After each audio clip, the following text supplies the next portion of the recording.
অনিবার্য ঘটনা। কবর আপনাকে দুই পাশ থেকে একটা চাপ দেবে। হাদিসে এসেছে, এমন কোনো মানুষ নেই যে কবরের এই চাপ বা আলিঙ্গন থেকে রেহাই পাবে, এমনকি মাসুম বাচ্চারাও নয়। তবে ব্যক্তি ভেবে কবরের এই চাপের মধ্যে পার্থক্য আছে। যদি আপনি মুমিন হন, তবে মা সন্তানের জন্য যতটা ব্যাকুল থাকে, কবর আপনাকে ঠিক ততটাই মায়া নিয়ে জড়িয়ে ধরবে।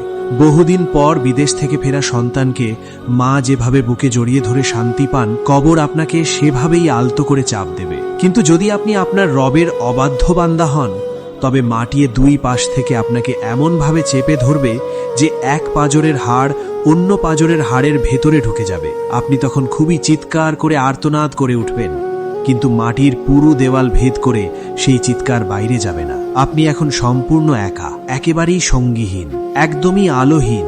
নির্জন কবরে আপনার নিস্তব্ধতা ভেঙে দিতে উপস্থিত হবেন দুইজন ফেরেশতা, মুনকার এবং নাকির।